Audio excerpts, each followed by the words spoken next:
My husband is about to come home from a business trip and asked me to take a bath and wait for him. I was bored and taking selfies. Suddenly, I saw a photo of me sleeping soundly in my phone album. Under the dim light, the gray stripes of the quilt could be seen. It was on my own bed. Looking at the shooting date, it was 1 o'clock in the morning today. However, my husband is on a business trip. I was alone at home last night. So who took this photo? My hair stood on end all of a sudden.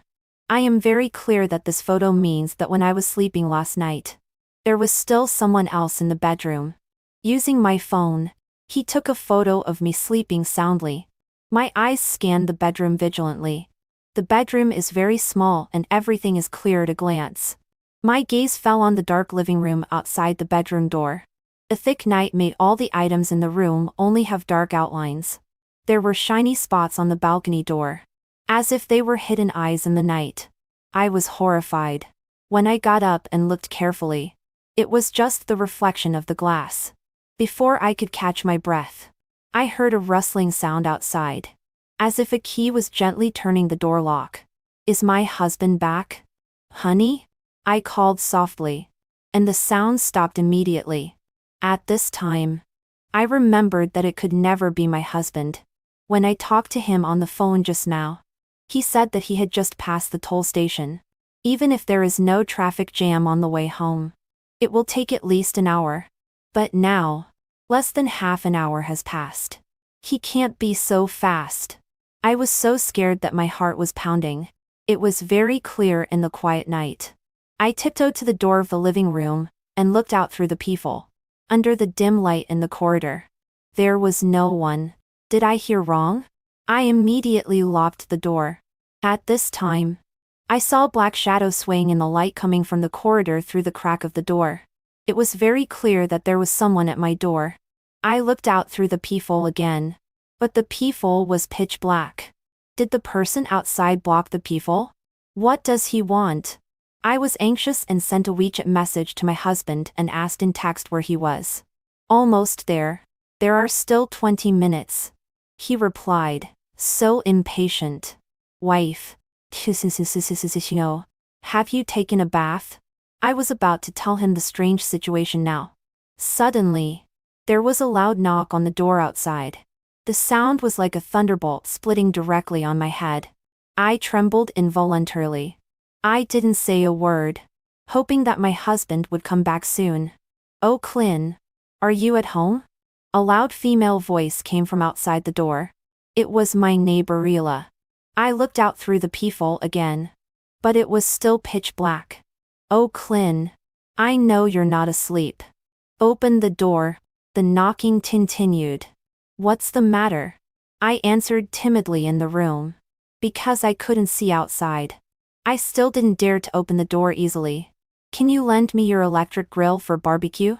I want to make a midnight snack. Are you alone outside? Of course. Why can't I see you?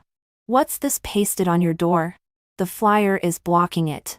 Who pasted it here? So immoral. The peephole on the door revealed a light spot. I looked out again and sure enough, I saw Ela standing outside alone, looking at a piece of paper in her hand. I carefully opened the door. Did you see anyone outside my door just now? No. I went into the room and took out the electric grill for her. When she saw me wearing a lace nightgown, she smiled meaningfully. Waiting for your Eli? I'm leaving. Don't disturb you. She casually gave me the piece of paper in her hand and turned around and went back to her room. I saw that the piece of paper said healthy and delicious food delivered to your home. Order takeout. Available at any time. I was suddenly terrified. I know who it is. It must be him. It's the delivery man I gave a bad review to.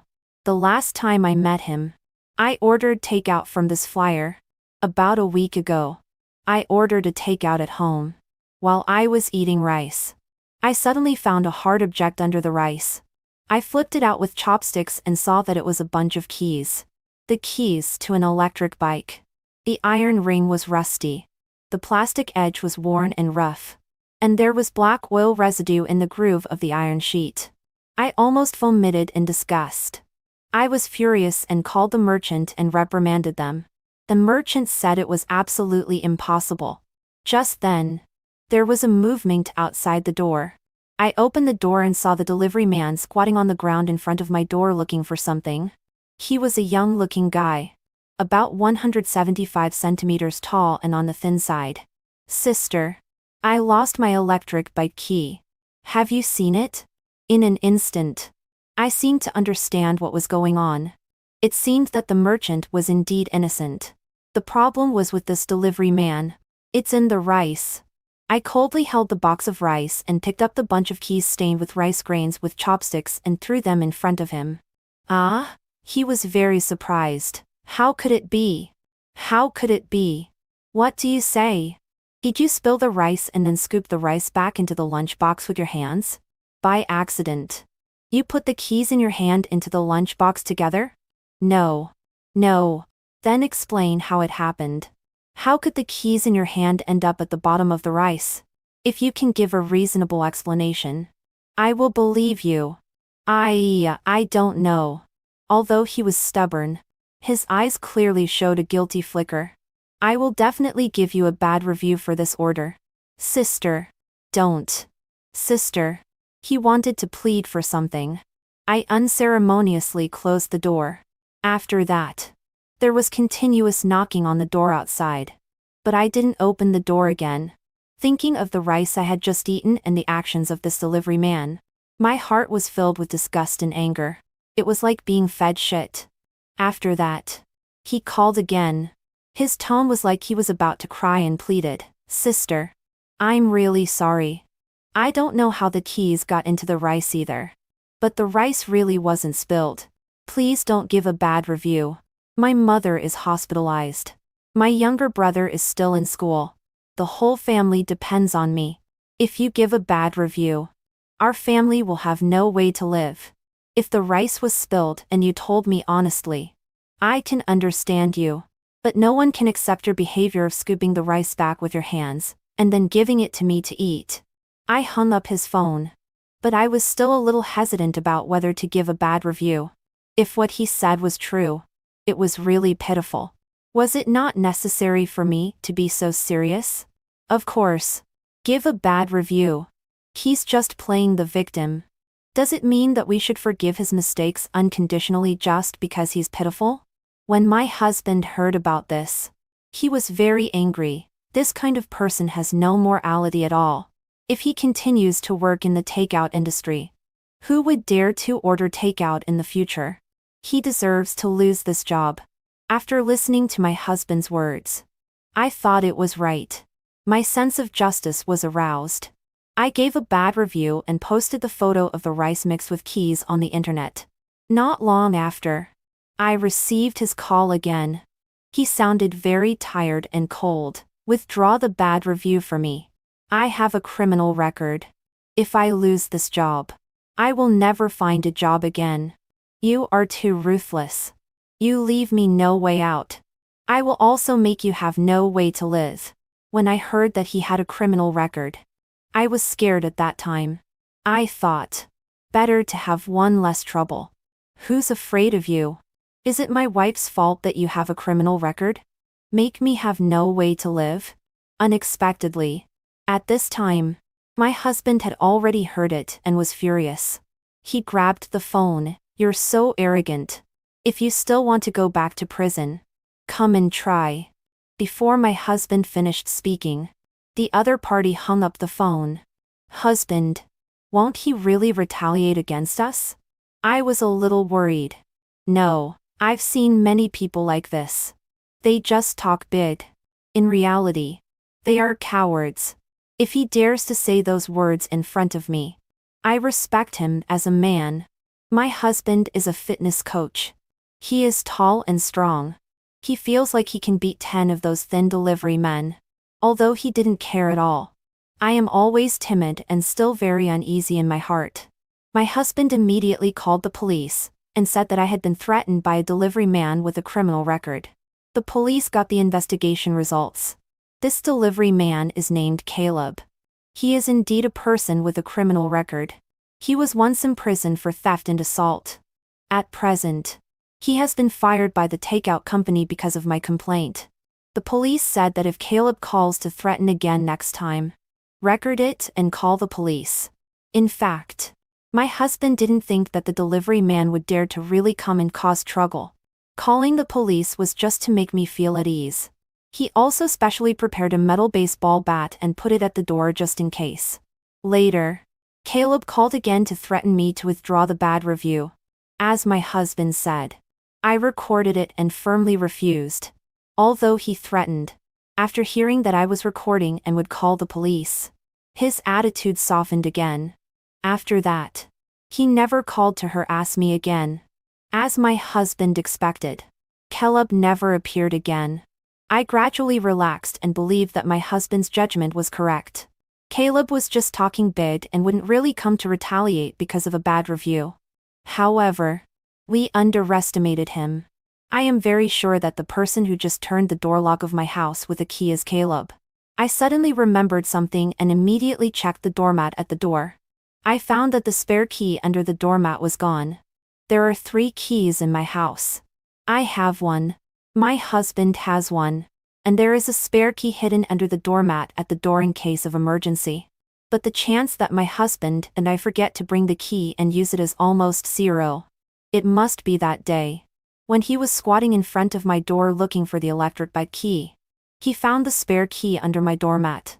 Taking advantage of my husband's business trip, he came to my home to retaliate against me. It was also him who entered the room when I was sleeping soundly last night. I felt a gust of cold wind blowing in the corridor and pouring into my back from behind my neck. I immediately closed the door and pressed the lock button again. Husband, when will you come back? Our spare key is gone. I'm scared.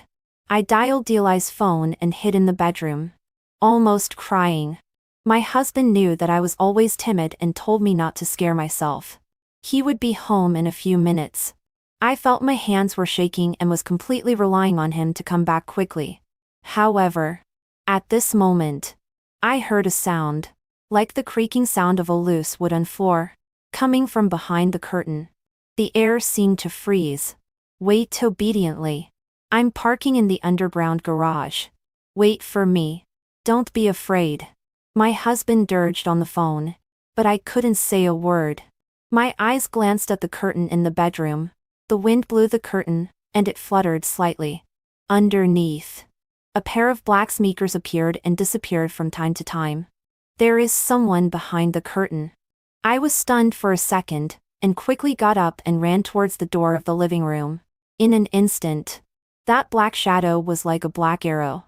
It shot out from behind the curtain and flew towards me. I was dragged by a huge force. A cold palm covered my mouth and nose. I tried to shout, but I couldn't make a sound. I reached out to the door lock with difficulty. Before I could open the door, my hand was pried open by him. He also pressed the lock button. Although he is thin, there is still an absolute disparity in strength between him and me. I have no chance to escape at all and am almost in despair. The black shadow behind me is like a giant python, wrapping me tighter and tighter. In the struggle, I bit his hand. He let go of me in pain but quickly pressed me on the sofa again and covered my mouth. Don't open the door. By the light of the bedroom, I saw his bloodshot eyes under the peaked cap. It was that delivery man Caleb. Outside, there was the sound of hurried footsteps on the stairs, and the key was inserted into the hole and shook violently. Because the door was locked from the inside, Eli couldn't open it with the key. Wife. I'm back. Wife. Open the door. It's me. Eli shouted outside the door. But I was firmly held down by the black shadow, and completely lost the room to struggle. The mobile phone that I dropped on the ground vibrated. At the same time, I heard Delia's voice outside. What's wrong? Oaklyn was still at home just now. She borrowed electricity from me a few minutes ago. The knocking outside turned into pounding, and Eli's voice became more and more anxious. Open the door quickly. I'm going to call the police. At this moment, the delivery man leaned beside my ear and there was a deep and rapid breath. Don't make a sound. I'm saving your life. The delivery man covered my mouth. Listen to me calmly. Or you will die. Although I didn't believe him at all, I still reduced my struggle. I felt that the delivery man's tone was extremely restrained. There was no trace of madness in his eyes. Only uneasiness. I think as long as the conversation can continue, everything will have a turn for the better. When he saw that I was calmer, he pressed me down with one hand and showed me his mobile phone with the other. I saw that there were dozens of call records between my mobile phone number and his. But I only called him twice. I had no idea about the rest of the calls at all. These dense call records were like a dense forest with no way out, making me dizzy. I know the person who talked to me on the phone is not you. Every word of his seemed to be squeezed out from the depths of his throat after being heavily suppressed. I could feel that he was very nervous. Because of his nervousness, I relaxed a little instead. Who is it? Is it my husband? I can't think of anyone else except my husband. Only he knows the password of my mobile phone. However, I just saw that there were calls made yesterday and this morning in the call records. During this period, my husband was on a business trip outside, and the mobile phone was always by my side. I remembered that strange photo in my mobile phone. It seemed that there was a ghost-like shadow in my home that could use my mobile phone at any time. It's a woman, Caleb said. My heart trembled. Although I didn't completely believe his words, my whole body stood on end, and an unnamed fear spread to every nerve ending. I am a graphic designer and a freelancer. I work at home day after day. My social circle is extremely limited. Except for my husband. I seldom contact others. Although I need to be highly focused when working and often throw my mobile phone everywhere. It is impossible for such a woman to use my mobile phone quietly without me knowing anything about it. I was half believing and completely at a loss about his words. She asked me to come. What? At this moment, I forgot the danger of this stranger in front of me. My mind tried to spin rapidly. But it was still a mess and became more and more chaotic. I was completely confused by his words. I have a huge secret to tell you. He had an irresistible urgency. It seemed that every word was crowded on the tip of his tongue, competing for a chance of survival to escape.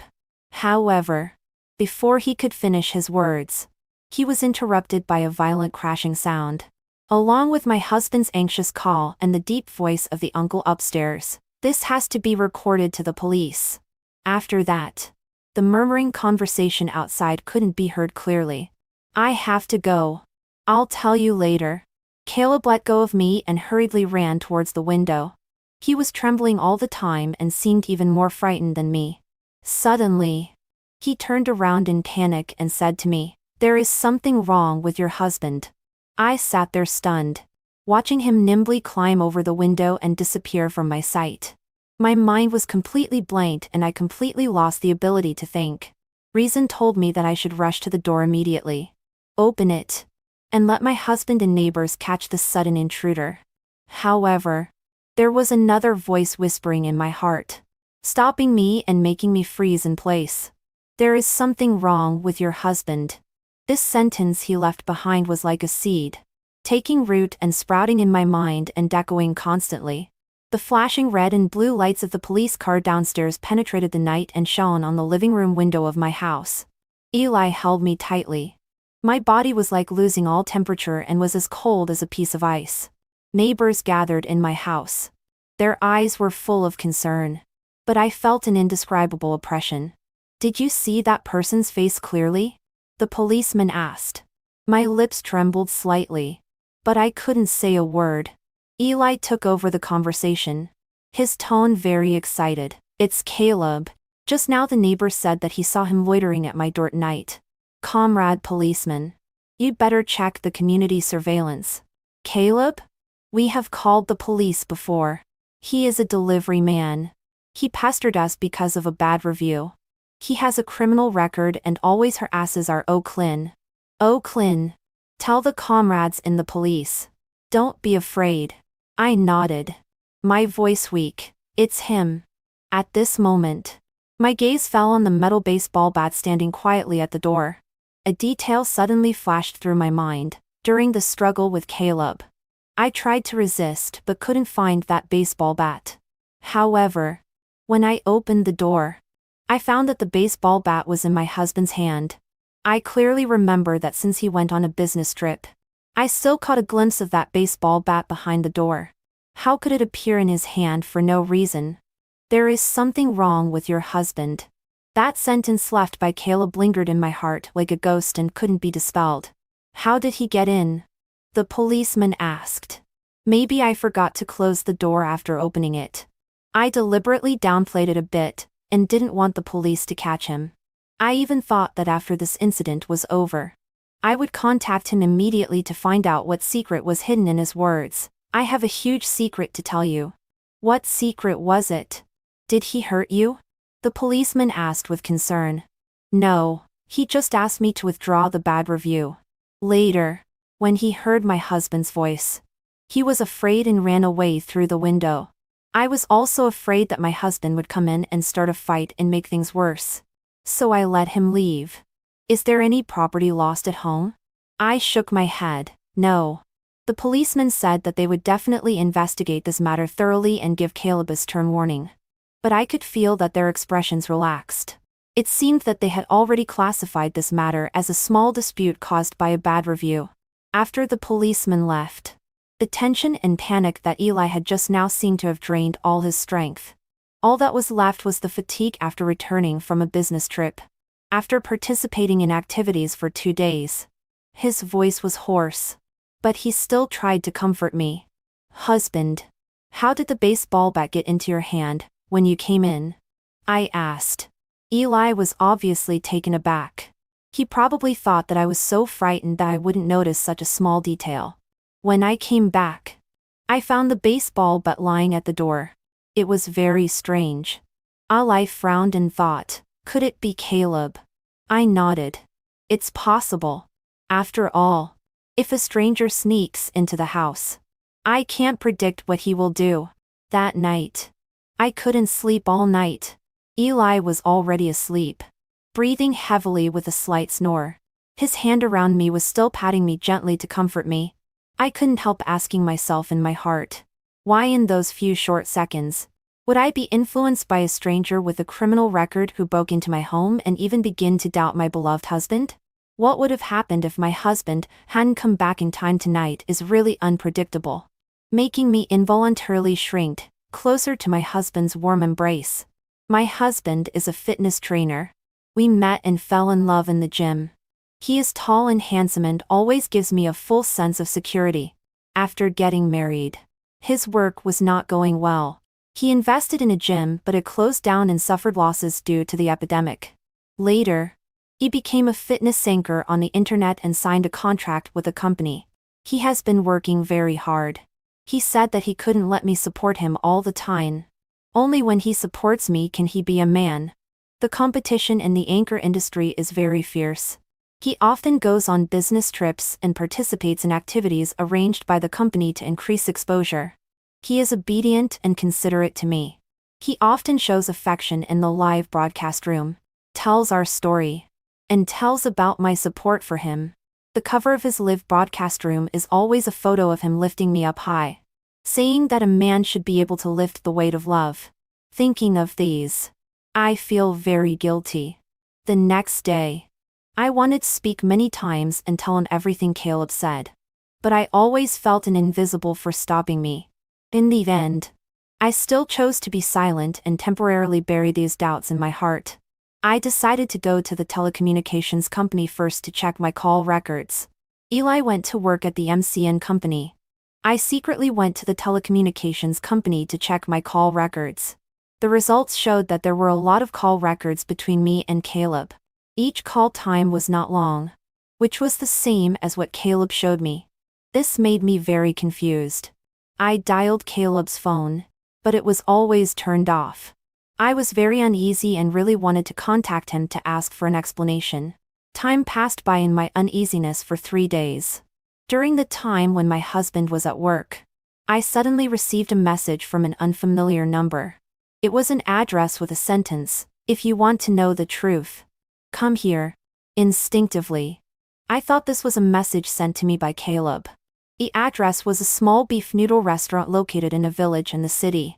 I hesitated. Should I really go there alone to meet a person who had threatened me and had a criminal record? What if this is just his means of revenge? But when I thought of those deleted call records on my mobile phone, and thought of his anxiety that night and his eagerness to show sincerity, curiosity overcame my fear. I simply tittied up and hurried out. The streets in the village and the city are narrow and winding, like a spider web, tightly wrapping all kinds of small shops and stalls in it. According to the address, I found that small restaurant. Although it was a bit simple, it had a kind of simple vitality in the steaming beef fragrance. The restaurant owner is a middle-aged woman.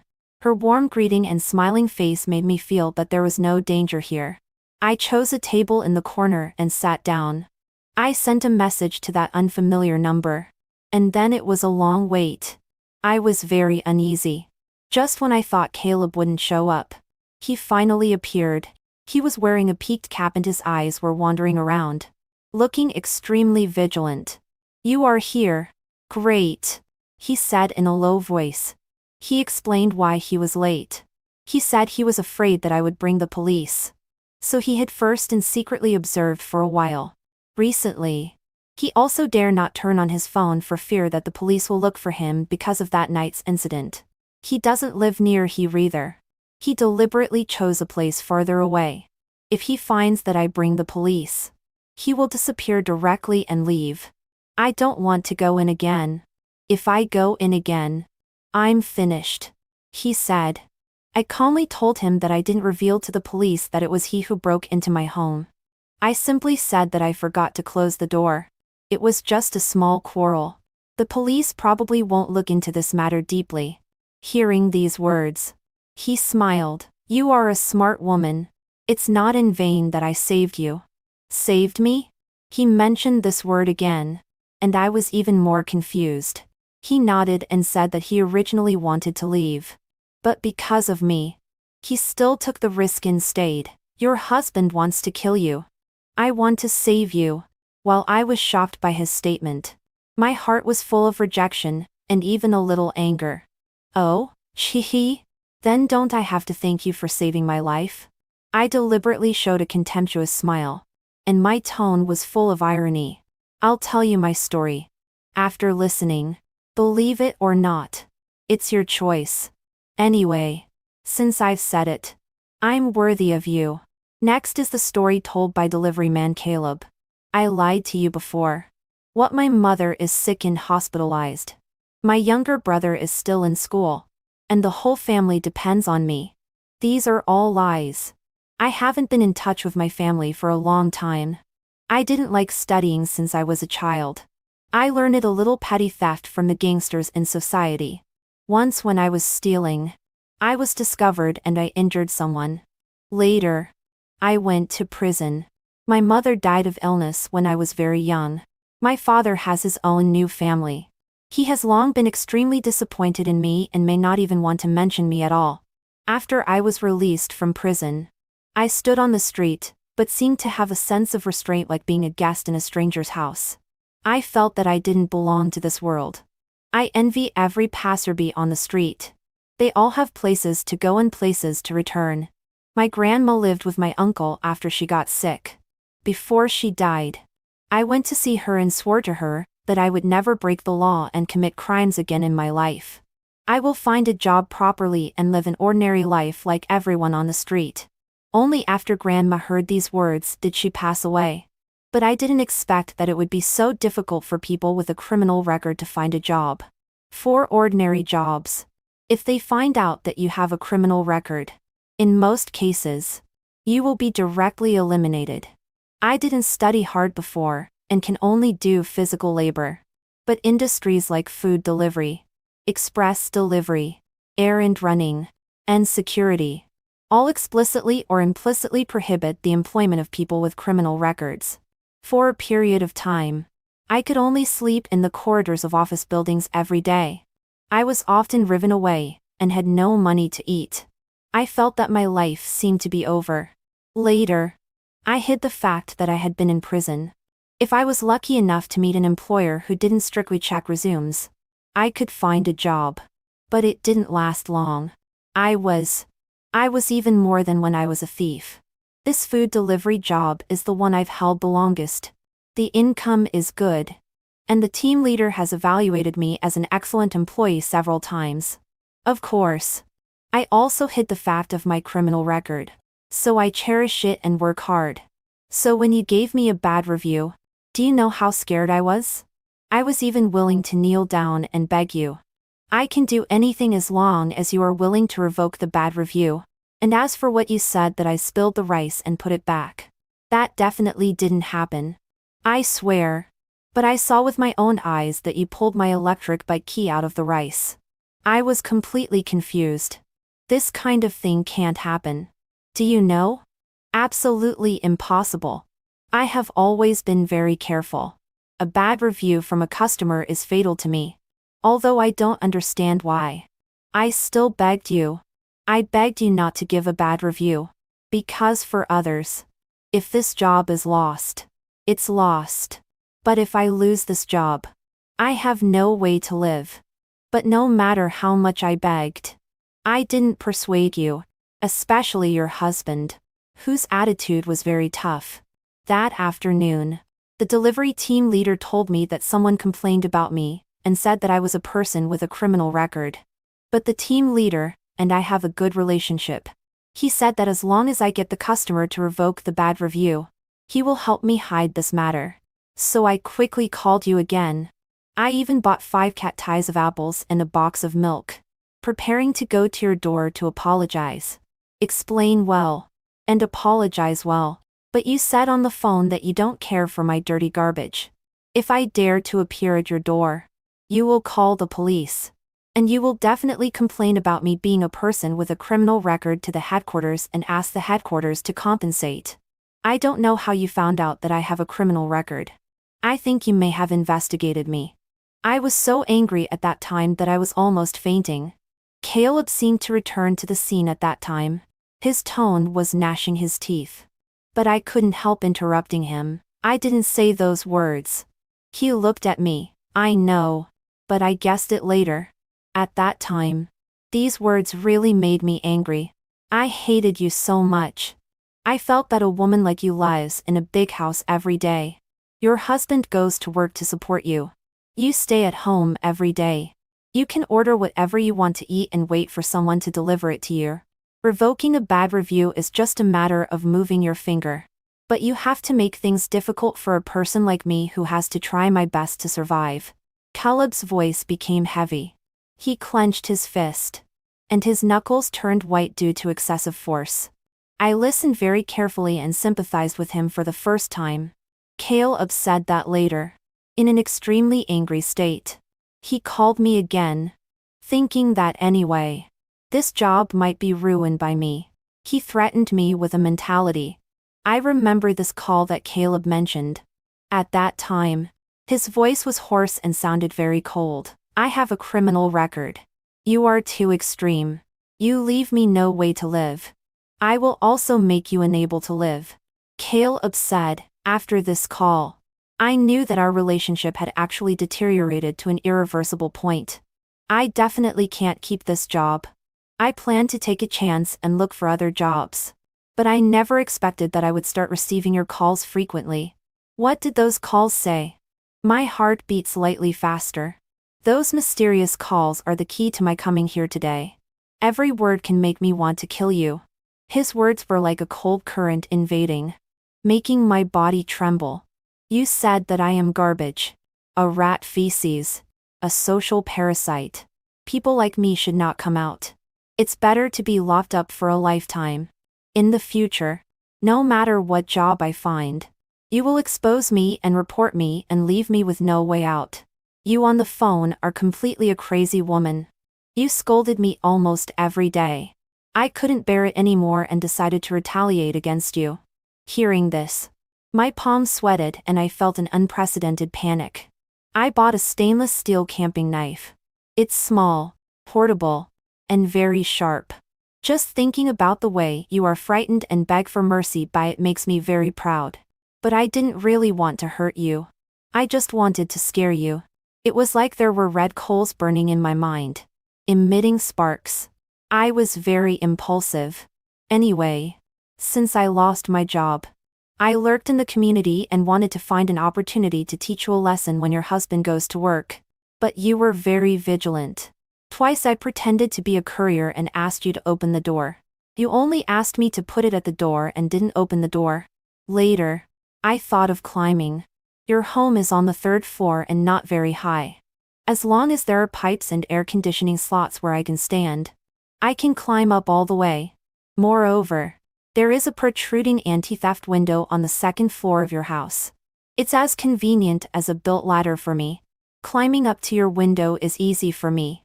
Soon, I got a good opportunity. Your husband was on a business trip. After I saw the light in your bedroom turned off, I waited for a while. Around 1 o'clock in the morning, the community was particularly quiet. I felt that the time had come. So I started climbing up along the drainage pipe. When I climbed to your window, I saw you sleeping soundly on the bed. I was just about to climb in through the window. But just then, a cold wind blew. My burning brain seemed to cool down all of a sudden. I even wondered if this gust of wind was my grandma. I swore to her that I would never go to prison again in my life. And now, I may be doing something stupid. My grandma must be very anxious looking at me from heaven. At that time, I really wanted to cry. I suddenly woke up and was ready to return the same way. But just then, I saw a person enter your bedroom. Long hair. It's a woman. What? I was as frightened as if listening to a ghost story. My hair stood on end and my scalp tingled. Involuntarily, a strange photo of me sleeping that appeared on my phone popped into my mind. In fact, that gust of wind wasn't my grandma. It was that woman who opened your door and caused the air convection. Caleb gave a wry smile. She seems to be very familiar with your bedroom environment. She walked to your bed, picked up your phone, and took a picture of you. I was so curious that I hid outside the window and watched her carefully. By the light of the phone screen, I saw what she looked like. She is your neighbor, Ela from 301. What? What does she look like? I was so frightened that I was almost incoherent. Ela? A familiar female neighbor next door? I was greatly shocked. I have delivered food to her. I know her. She not only took a picture of you but also pulled down the clothes on the hanger by opening your closet door and moved the computer on the bedside table. Then, she left.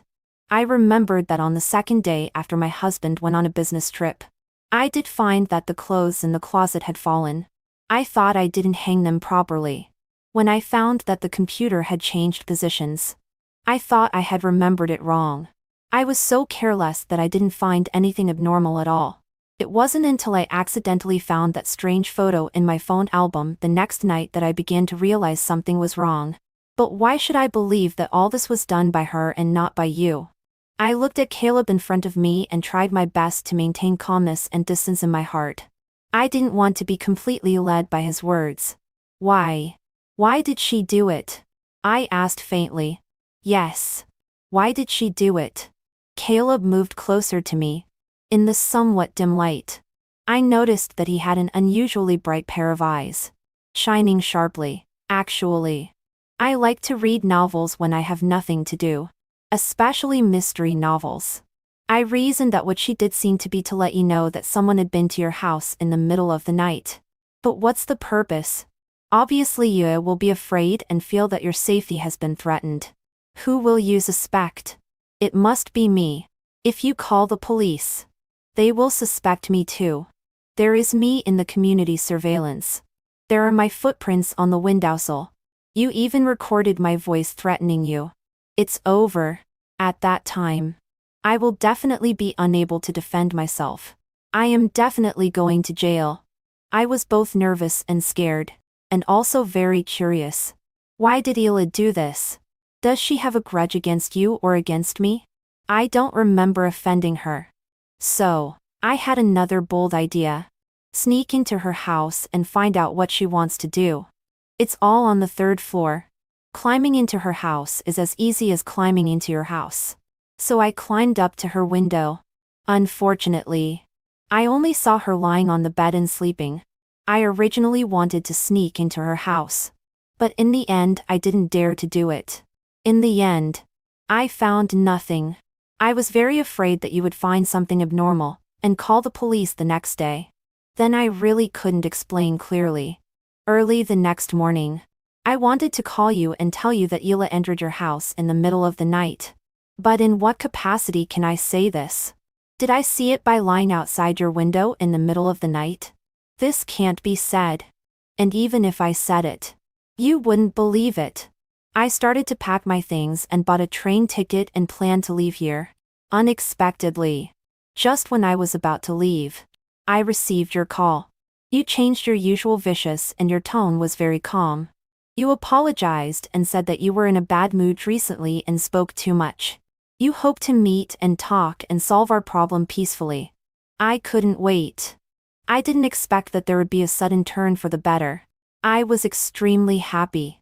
As long as you withdraw the bad review, I will have hope of going back to work again. You set the meeting time at 9:30 in the evening and said that around that time your husband would also come back from a business trip. The three of us could talk. Although I was a little afraid of your husband, I still agreed with a stiff upper lip. In Caleb's account, the time came to the night when Eli came back from a business trip. After I finished dinner and had nothing to do, I strolled to your community early and sat downstairs waiting.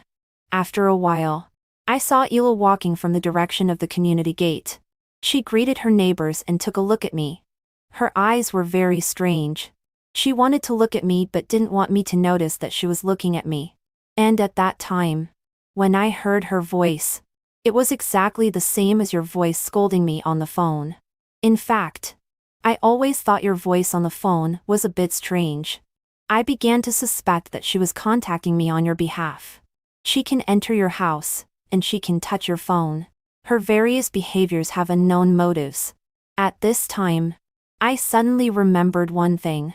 In the corner of this small restaurant, time seemed to freeze, and an invisible tension filled the air. The surrounding noise had long faded from my ears, leaving only Caleb's every word. When I delivered food to you and went upstairs that day, Hila was following me. So is it possible that at that time, my key was inserted in the electric bike and I didn't pull it out? I often do this when I'm busy. And she saw it when she was following me. She secretly pulled out my key. After I delivered the food and turned around and went downstairs, she pressed my key into your rice. This problem that had troubled me for several days was suddenly explained. There is only this possibility. Otherwise, it would be a ghost. Why did she do this? I couldn't help asking. You have asked me this question several times. Oh my God. How would I know at that time? I am a person whose curiosity can't be stopped. I always feel that this woman is very suspicious. Since there was still some time before the appointed time, I climbed up to her window again while it was dark. Guess what I saw? I saw her chatting with a man on video. That man is your husband. Eli. Hearing this, my heart skipped a beat. It was as if a big hand had pulled me out of his story. That kind of doubt and rejection returned to my heart and piled up into a defense line. My gaze at him became a bit cold, and my tone was deliberately calm. What did they talk about? He didn't notice the change in my emotions, and was completely immersed in his own memories. He heard Hila say, "Oh, Clint is in the room. I see the light is on. I'll go and check again later. Caleb has made an appointment. He is waiting downstairs. Hurry up. Go upstairs directly from the underground garage. Otherwise, there won't be enough time." After dealing with O'Clynn first, when Caleb enters the room, he will find that O'Clynn is already dead. The police will definitely suspect him. I will testify. No. The plan has changed. I can't come back in advance. Caleb heard Eli's voice again. The police will check the surveillance in the underground garage to check the time. I must be one step behind Caleb. I will come back after he enters the room. I can tell the police that when I came back, I saw Caleb killing my wife. I fought with him and killed him. In this way, there will be no time loophole. Then you kill two? No problem with two. If one survives, it will be troublesome. When Caleb was telling these things, his voice was tense, as if he had returned to the scene at that time. But I was completely listening to someone else's story. I was completely stunned and couldn't believe what he said was true. Caleb said, "In fact, I recorded their conversation. I originally wanted to keep evidence, but I didn't expect to record nothing. The distance was too far and I couldn't hear anything. I was so scared that I could only leave this horrible place quickly. Saving my life was the most important thing. I planned to run, but suddenly I felt that even if I ran away now, as long as you died, they would still frame me. The police would arrest me and I would still be finished. There is only one way, which is to save you. As long as you don't die. I am not the murderer. I am not a Lei Feng spirit. I just don't want to be a scapegoat." I finally understood that Ela has been intensifying our conflict and wants to lure me to the door as a scapegoat and a substitute for death. As Caleb told the story, I also remembered many details. At that time, Eli snatched my phone and firmly refused to withdraw the bad review. He asked me to complain and asked me to record the words of the delivery man's threat and call the police. Now thinking about it, it may be deliberately creating evidence, but I still don't want to believe it. I still remind myself to listen with a skeptical attitude. Caleb continued, "The appointed time is coming soon. Your husband will also come back. I turned back and directly climbed into your window. But I realized that I didn't have time to persuade you to believe me. And in that case, no matter what I said, you would definitely not believe me." When I was hesitating, I heard Dylan knocking on the door. You also know what happened later. I still remember all the details of that night vividly. After Ela left, when I found someone standing behind the curtain, I immediately went to open the door and wanted to escape. But the person behind the curtain suddenly rushed out and firmly controlled me. "So you prevented me from opening the door for them?" I thought for a while and asked tentatively. "Yes. At that time, I didn't think much. I just instinctively knew that I must not let you open the door. If you open the door, everything will develop according to their plan. Both of us will die and there will be no proof. To be honest, when I was pressing you down, I didn't think about what to do next at all. You showed me the call record. That's right. Only this thing may make you calm down and think about it. But I don't have much hope." Later, I heard the voices of other neighbors outside the door. With others present, they definitely wouldn't dare to act rashly. I knew that you were safe at this time, so I escaped through the window. I don't know what you will tell the police, but I guess the police will definitely come to arrest me. So I hid in a different place and didn't dare to turn on my phone until today when I took a risk to contact you. Because I must tell you about this matter. Otherwise, I can't sleep." He paused for a long time, as if waiting for my answer. But my throat seemed to be blocked by something and I couldn't say a word. It was as if the world I was once familiar with had suddenly turned upside down and become strange and terrifying. The above is my story. There was a sense of relief in his voice, as if he had unloaded a heavy burden. He stared at me, trying to guess what I was thinking from my eyes. Seeing that I was silent, he smiled again. There was a hint of indifference in that smile, whether you believe it or not. "I feel at ease after telling you. I will change to a city. By then, this matter will have nothing to do with me. But they will definitely find a new scapegoat. Take care of yourself." My hands and feet were cold. But the more critical the moment, the clearer my mind became. "You said you recorded it. Can you let me listen to it?" "It's useless. You can't hear anything." Eli and Dila were arrested because of that recording that didn't record anything. The company where I work as a graphic designer is a media company with a very professional audio department. I found a trusted colleague and asked him to help me process this recording. After post-processing noise reduction, reducing environmental noise, reducing current noise and other operations. The conversation between Eli and Dila became clear. I immediately called the police. Eli wrote a detailed confession. He told the police that he and Dila were not lovers. Eli was just his fan. The reason why he wanted to kill me was because he was fed up with being a kept man. He was very humiliated when he was in love with me and got married. Because my family paid for the wedding house. When his parents came to stay for a short time, they had to be polite and restrained to me, and had to follow me in everything. For example. But I always order takeout.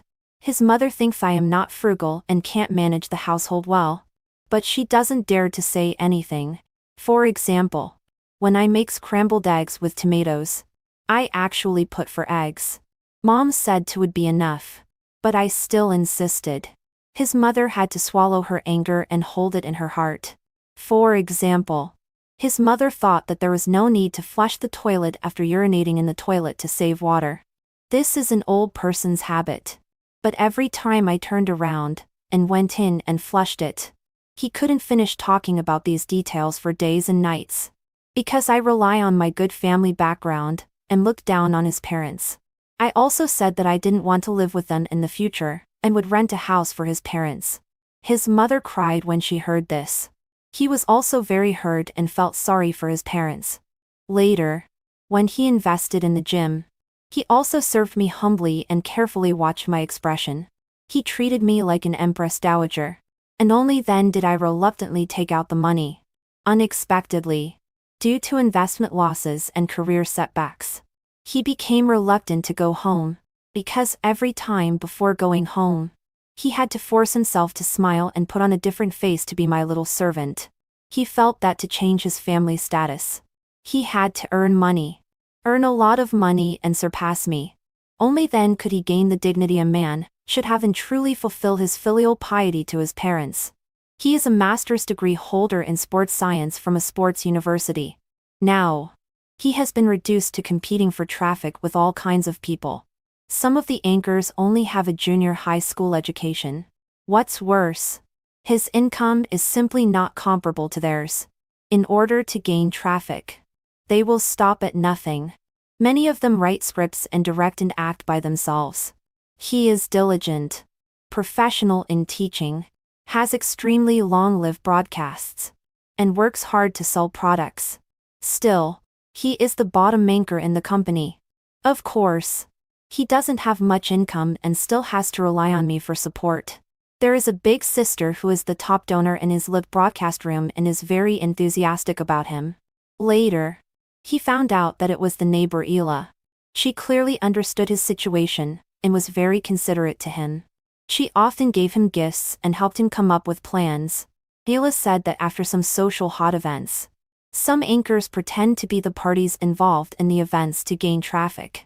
And the effect is very good. Of course, he knows this. In such cases, the traffic often increases explosively overnight.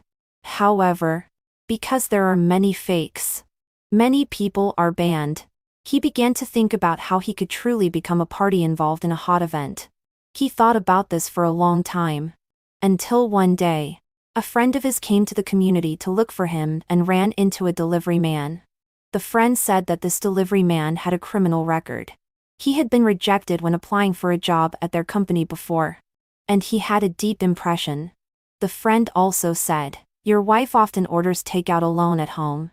Be careful." Suddenly, he had a bold idea.